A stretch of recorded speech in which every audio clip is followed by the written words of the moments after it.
नमस्कार दोस्तों, स्वागत है आप सभी का हमारे टेक्निकल गुरु जोन चैनल पर। आज हम चर्चा करेंगे GSTR 3B के बारे में।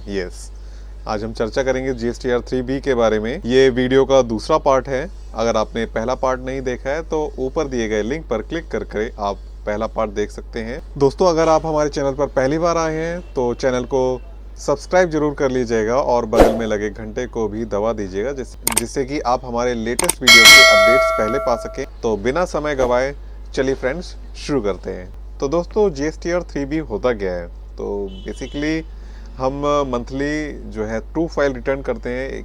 एक होती है हमारी GSTR 1 जो कि सेल्स रिटर्न होती है, और दूसरी होती है GSTR 3B। तो जो GSTR 3B होती है, हम जिस मंथ में आपने सेल्स की है उस मंथ में आपने परचेज भी किया होगा अपने बिजनेस से रिलेटेड। तो जो भी आपने परचेज किया है उस पे आपने 18% या जो भी परसेंटेज है आपने दिया होगा GST, एज अ GST, जो भी आपने परचेज किया होगा। और सेल्स में क्या होता है, जो भी आपने सेल्स किया है उसमें आपने GST लिया है कस्टमर से, जो भी आपका बनता है GST 18%, 10%, 5%, 28% according to the state और सेंट्रल। तो इसमें होता क्या है कि आपने एक तो सेल्स में GST लिया और परचेज पे GST दिया। ध्यान दीजिएगा, जो भी आपने सेल्स पे रिटर्न लिया और जो आपने परचेज पे रिटर्न दिया उसका सेटलमेंट होता है GSTR 3B में। ठीक है फ्रेंड्स, तो यही है पूरा कंप्लीट GSTR 3B। तो जो भी सेटलमेंट हो, तो जो भी आप सेटलमेंट करते हैं, अगर आपका सेल्स का GST ज़्यादा है परचेज से, तो आपको उस अमाउंट को पे करना होगा। ठीक है। यदि अगर आपका परचेज GST ज़्यादा है सेल्स GST से, ठीक है, तो उसमें जो अमाउंट बचेगा, सेटलमेंट होने के बाद जो अमाउंट बचेगा वो आपको पे करना है GSTR 3B में। चलिए, तो कंप्लीट प्रोसेस जानेंगे हम प्रैक्टिकल करके। तो चलते हैं अपनी कंप्यूटर स्क्रीन पर। तो अब आ गए हैं कंप्यूटर स्क्रीन पर। यहाँ से हम फायरफॉक्स पे अपने ब्राउज़र पे जाएंगे।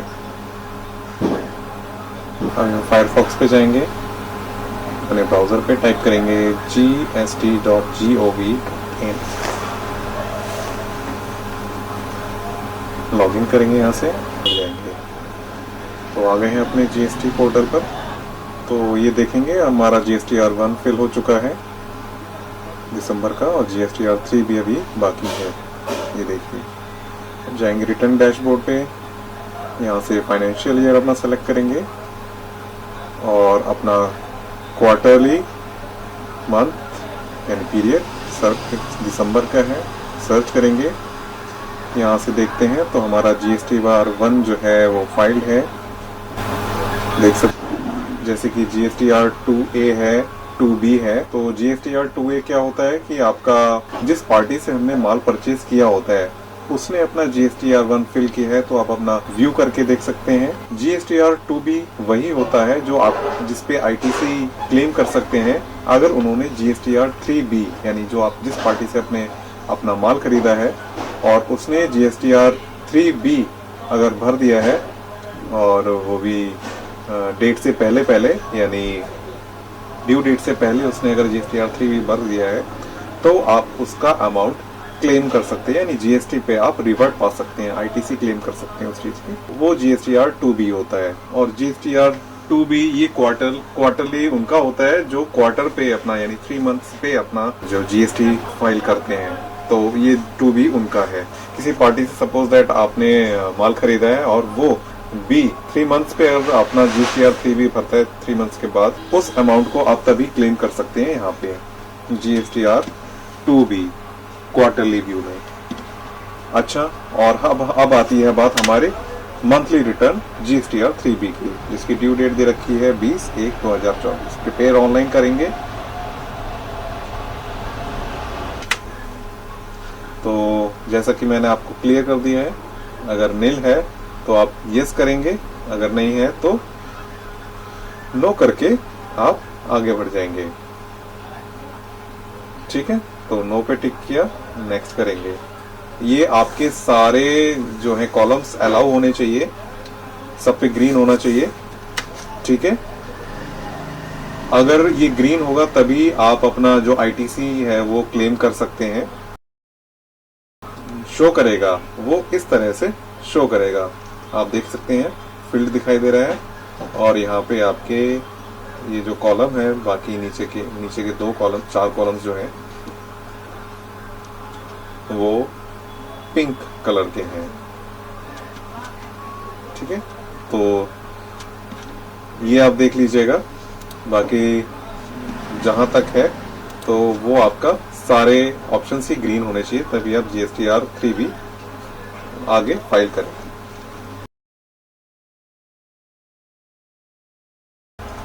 जो 3.1 टैक्स आउटवर्ड है, आप देख सकते हैं कि हमने जो है कितना सेंट्रल टैक्स दिया और कितना स्टेट टैक्स हमारा बनता है। यहाँ पे आप कितना आईटीसी क्लेम कर सकते हैं, इंटरेस्ट वगैरह यहाँ पे आप सब कुछ देख सकते हैं। तो हमने जो पिछला बिल भरा था, जो भी हमने माल खरीदा था, ठीक है, और जो भी हमारा जीएसटी, आईजीएसटी, एसजीएसटी हमारा बना था जितने अमाउंट पे, उस अमाउंट का ये दिखा रहा है।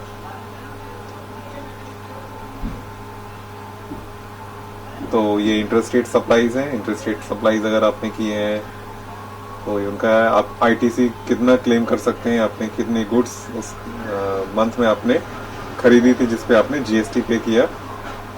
और यहाँ पे आप देख सकते हैं आप जितना अमाउंट यहाँ पे सिस्टम जनरेटेड होगा, जितना अमाउंट सिस्टम यानी कंप्यूटर जनरेटेड होगा, आप उतना ही अमाउंट जो है वो क्लेम कर सकते हैं आईटीसी पे। ठीक है फ्रेंड्स, तो आप देख सकते हैं इंटीग्रेटेड हमारा टैक्स था, जो मेरा अमाउंट बन रहा था 396.13 का नेट आईटीसी। तो यहां से कंफर्म करेंगे सब कुछ चेक करके, नाउ एलिजिबल आईटीसी है ये।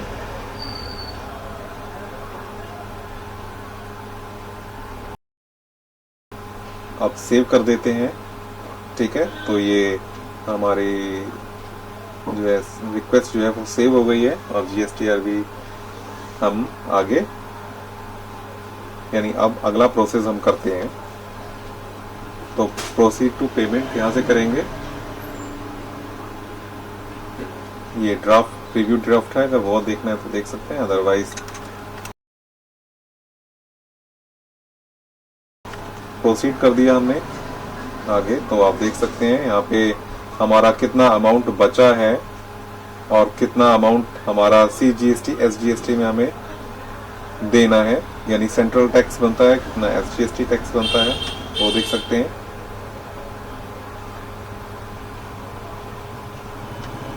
तो यहाँ पे सब कुछ हम देख करके, ठीक है, अब यहाँ से हम क्या करेंगे, make payment post credit ledger, यानी यहाँ से हम सेट ऑफ करेंगे, ऑफसेट। ठीक है, हमने सक्सेसफुल कर दिया है। तो यहाँ से जो भी हमारे जो बची हुई जीएसटी अमाउंट जिसपे हमने पे कर रखा था, मान लो सपोज दैट हमने गुड्स खरीदे थे, हमारी परचेज ज्यादा थी लेकिन सेल्स हमारी कम थी, तो हमारा परचेज का जो जीएसटी है अमाउंट से और जो हमने सेल्स पे जीएसटी लिया है उससे हम कंपेयर करेंगे, और जितना हमारा बचता है वो हम आगे प्रोसीड करेंगे। तो यहाँ से देख सकते हैं, हम यहाँ से टिक करेंगे जो हमारी फर्म का नाम है, जिस नाम से रजिस्टर कर रखा है अपना फर्म, उसे सेलेक्ट करेंगे।